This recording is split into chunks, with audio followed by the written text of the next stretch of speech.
আসসালামু আলাইকুম। নতুন আরও একটি পর্ব দেখার জন্য সবাইকে স্বাগতম। ঢ্যাঁড়স অনেকের পছন্দের একটা সবজি।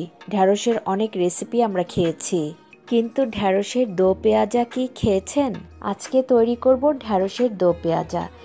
এটা খেতে কি যে মজা হয়, একবার হলেও ট্রাই করবেন, আশা করি ভালো লাগবে। আজকের রেসিপির জন্য এখানে আমি প্রায় 400 গ্রামের মতো ঢ্যাঁড়স নিয়েছি। ঢ্যাঁড়সগুলো খুব ভালো করে ধুয়ে কেটে রেখেছি। একটা ঢ্যাঁড়সকে আমি 2 টুকরো করে কেটে নিয়েছি, আর যে ঢ্যাঁড়সটা একটু বড় ছিল সেটা আমি 3 টুকরা করেছি। এবার আমরা সরাসরি রান্নায় চলে যাব। চুলায় একটা প্যানের মধ্যে পরিমাণ মতো তেল নিয়েছি। তেলটা যখন গরম হয়ে যাবে, এবার এখানে কেটে রাখা ঢ্যাঁড়সগুলো দিয়ে দিব। আর এই তেলের মধ্যে আমরা প্রথমে ঢ্যাঁড়সগুলো ভেজে নিব। ঢ্যাঁড়সগুলো ভাজার সময় চুলার আঁচ হাইতে রেখেই ভাজতে হবে। আর ঢ্যাঁড়সগুলো আমি এখানে 5-6 মিনিটের মতো একটু ভেজে নিব। আমার এখানে ঢ্যাঁড়সগুলো ভাজা হয়ে গেছে। এবার আমি তেল ছড়িয়ে ঢ্যাঁড়সগুলো একটা বাটির মধ্যে তুলে নিচ্ছি। এবার আমরা এই তেলের মধ্যেই রান্নাটা করে ফেলবো। প্রথমে একটা ফোড়ন দিয়ে নিতে হবে। দিয়ে দিচ্ছি আধা চা চামচ আস্ত জিরা, আর দিয়ে দিচ্ছি 3টা কাঁচামরিচ।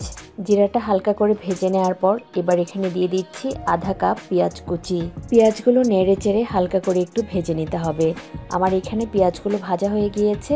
এবার এখানে দিয়ে দিচ্ছি 1 চা চামচ আদা বাটা, 1 চা চামচ রসুন বাটা। আদা রসুন দেওয়ার পর পেঁয়াজের সঙ্গে নেড়ে চেড়ে একটু ভেজে নিব। এটার মধ্যে যে কাঁচা একটা স্মেল আছে সেটা চলে যাওয়া পর্যন্ত হালকা করে ভেজে নিতে হবে।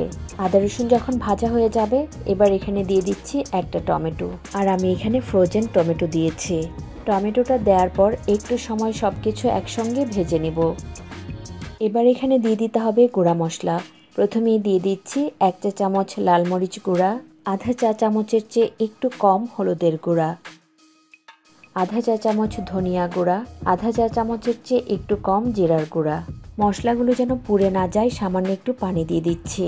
এবার দিয়ে দিচ্ছি পরিমাণ মতো বা স্বাদ মতো লবণ। এবার মশলাগুলো নেড়ে চেড়ে খুব ভালো করে কষিয়ে নিতে হবে।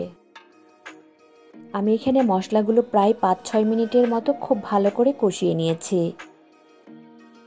এবার এখানে দিয়ে দিতে হবে আধা কাপ ফ্যাটানো টক দই। টক দইটুকু দেওয়ার পর মশলার সঙ্গে খুব ভালো করে নেড়ে চেড়ে মিশিয়ে নিতে হবে। এখানে যেহেতু আমি টমেটো আর টক দই ব্যবহার করেছি, তাই সামান্য একটু চিনি দিয়ে দিচ্ছি। আমি এখানে আধা চা চামচের মতো চিনি দিয়েছি।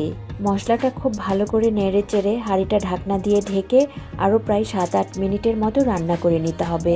আর এই সময় চুলার আঁচ মিডিয়াম টু লোয়ের মাঝামাঝি রেখে মশলাটা কষিয়ে নিতে হবে। আমরা যেহেতু এখানে দো পেঁয়াজা করব, তাই কিছুটা পেঁয়াজ ভেজে নিতে হবে। একটা প্যানের মধ্যে নিয়ে নিচ্ছি 2 টেবিল চামচ পরিমাণ তেল, সাথে দিয়ে দিচ্ছি 3-4টা শুকনা মরিচ। মরিচগুলো হালকা করে একটু ভেজে নিতে হবে। এবার এখানে দিয়ে দিচ্ছি আধা কাপ পেঁয়াজ। আমি এখানে পেঁয়াজগুলো একটু বড় করে কেটে পেঁয়াজের পাপড়িগুলো খুলে নিয়েছি। এবার নেড়ে চেড়ে পেঁয়াজগুলো হালকা করে ভেজে নিতে হবে। এবার এখানে দিয়ে দিচ্ছি একটা টমেটো। সবকিছু এখানে প্রায় 2-3 মিনিটের মতো একটু ভেজে নিয়েছি। এদিকে আমাদের মশলাটাও খুব ভালো করে কষানো হয়ে গেছে। এবার এখানে দিয়ে দিতে হবে আগে থেকে ভেজে রাখা ঢ্যাঁড়সগুলো। আর যে পেঁয়াজগুলো ভেজেছি সেগুলো দিয়ে দিচ্ছি আধা চা চামচ গরম মশলা গুঁড়া।